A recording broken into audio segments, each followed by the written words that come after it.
El presente video corresponde al último video del curso de física de grado undécimo del primer periodo. Empezamos con una frase relacionada con el aprendizaje, en la cual me dice que si no estás dispuesto a aprender, nadie te puede ayudar. Y si estás dispuesto a aprender, nadie te puede detener. Es decir, si ponemos de nuestra parte, pues podemos realizar el proceso de enseñanza-aprendizaje fácilmente.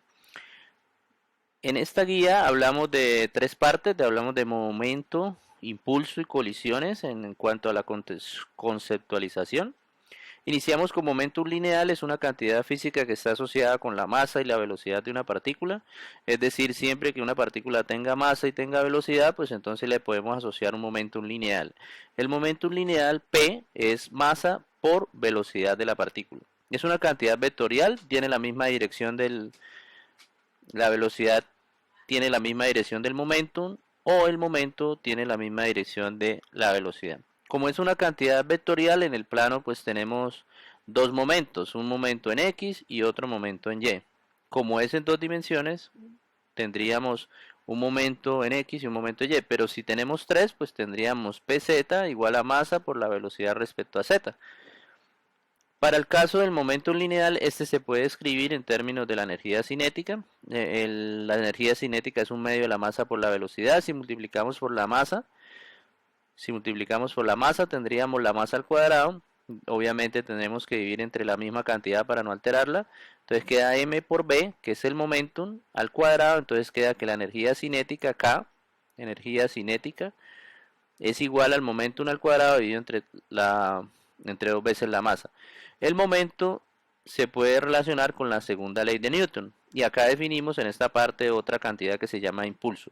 La fuerza neta, que la sumatoria de todas las fuerzas de la partícula o lo que se considera como la fuerza neta, es siempre igual a la variación del momentum respecto al tiempo. Momentum respecto al tiempo igual a la sumatoria de fuerzas. Esta es la segunda ley de Newton. Segunda ley. Es decir, la segunda ley de Newton no es masa por aceleración, sino variación del momentum respecto al tiempo. Si reemplazamos el momentum dijimos que es masa por velocidad, lo que aparece dentro del paréntesis, eso divide entre delta de t. Entonces me queda, suponiendo que la masa es constante, entonces llego a esta expresión. Es decir, la sumatoria de fuerzas o la fuerza neta es igual a la masa por la aceleración, pero cuando tenemos masa constante. Esto es válido solamente para masa constante. La fuerza neta en general es variación del momentum con respecto al tiempo. Esta es la segunda ley de Newton. Variación del momentum lineal respecto al tiempo de P de T es igual a la fuerza neta.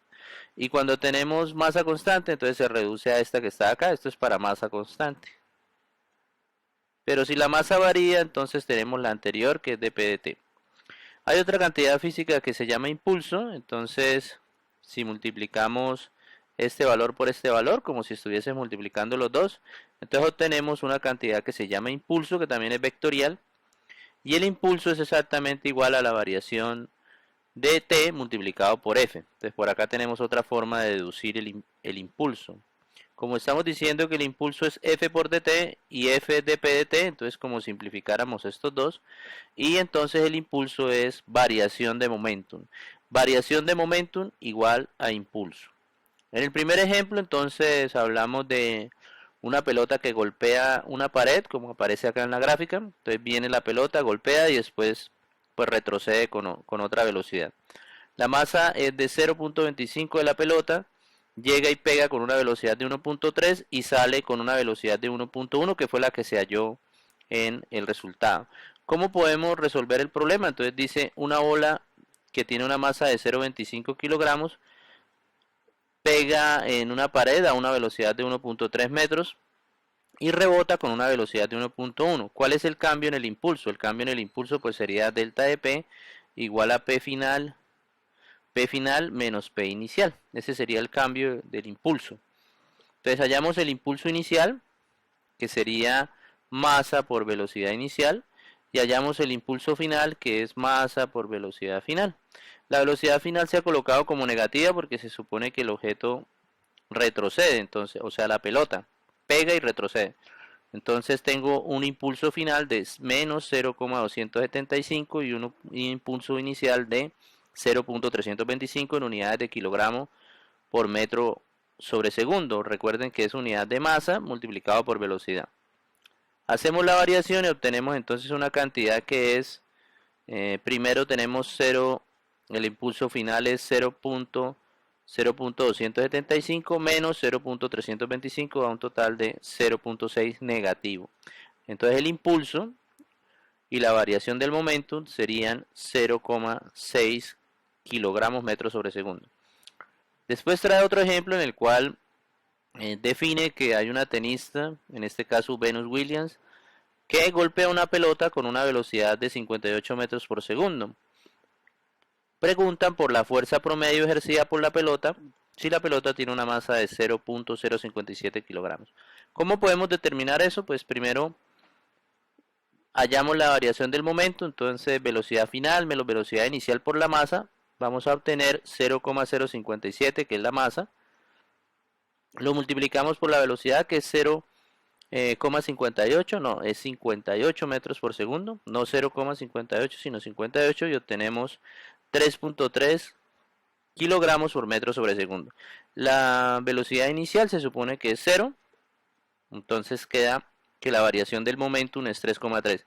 Recordemos que la fuerza neta es variación de momentum sobre variación de tiempo, o sea 3,3 kilogramos metros sobre segundo dividido entre 0,05, porque dice que son 5 milisegundos y los 5 milisegundos son exactamente igual a 0,005 segundos. Entonces se divide 3,3 entre 0,5 y daría 660 newton. La característica de esa fuerza de 660 newton es que es igual al peso de una persona de 66 kilogramos, es aproximadamente igual. Entonces se hace esa comparación. Por otra parte, dentro de esta guía se explica el principio de conservación de la energía. Conservación quiere decir que momentum antes es igual a momentum después. Recordemos que la letra P define el momentum, entonces el momentum antes es igual al momentum después. Eso quiere decir pues que se conserva o que no varía, o sea, delta de P sobre delta de T es igual a 0 cuando se conserva. Si se conserva, entonces dp de t es igual a 0. Por otro lado, tenemos que si se supone un sistema aislado, todas las fuerzas externas son iguales a 0. Y si son iguales a 0, entonces lo que tenemos es que dp de t es igual a 0. Entonces se conserva, ¿no? Se conserva el momentum. Siempre que la variación del momentum sea 0 es porque se conserva. O sea, P es constante. Constante. Constante con respecto al tiempo porque no varía. ¿Qué quiere decir que sea constante? Entonces acá está escrita la ley de conservación del momentum de otra forma. Y es momentum antes igual a momentum después. Acá para dos partículas. Para dos partículas se dice que específicamente una colisión, o sea, cuando hay un choque o cuando chocan las partículas.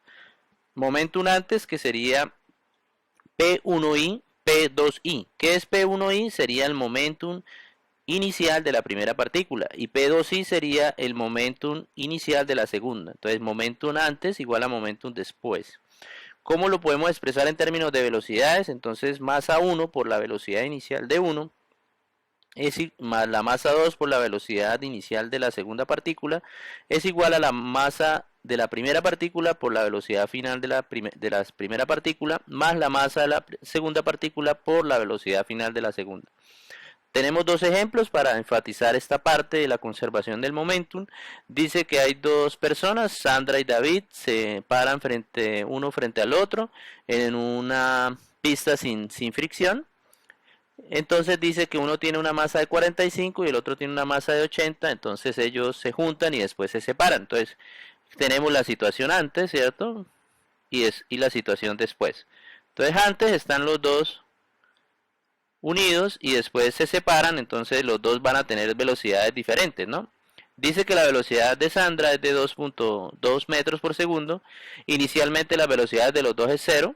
La velocidad tanto de Sandra como de David es 0. Y la masa de los dos, como dice el ejercicio, es 80 y 45. La conservación del momentum está reflejada en esta expresión que estoy subrayando. El momentum antes es masa de David por la velocidad inicial de David más la masa de Sandra por la velocidad inicial de Sandra. Todo esto sería cero porque están quietos, inicialmente están quietos y después se separan. Entonces sería cero igual a la masa de David por la velocidad final de David más la masa de Sandra por la velocidad final de Sandra. Entonces quedaría esta expresión. Si despejamos, entonces la velocidad final de David sería menos la velocidad inicial de Sandra por la masa de Sandra dividido entre la masa de David. Entonces da una velocidad de 1.2 metros. El sentido negativo es que pues David tiene una dirección contraria a la dirección de Sandra. Entonces si suponemos que la dirección en la que se mueve Sandra es positiva, entonces por eso dio un resultado negativo. El cuarto ejemplo me relaciona una persona que corre hacia un trineo y después se sube al trineo para darle un impulso. Entonces primero corre, dice que la velocidad con que corre es 4 metros por segundo, que la velocidad de la persona es de 26 kilogramos. Entonces corre, llega a un trineo que está estático, que está quieto, y lo impulsa para encontrar una determinada velocidad. Entonces en este caso volvemos a decir que se conserva el momentum, entonces tenemos momentum antes igual a momentum después.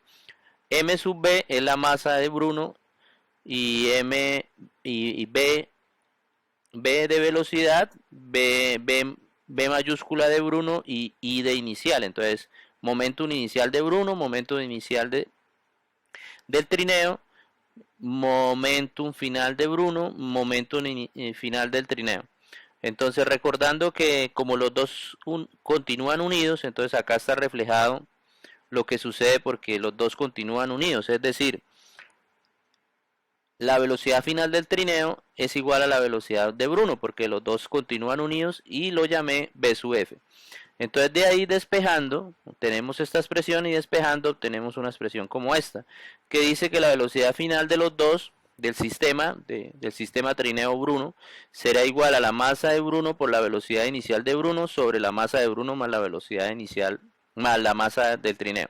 Entonces reemplazando los valores llegamos a una velocidad de 3.47 metros por segundo.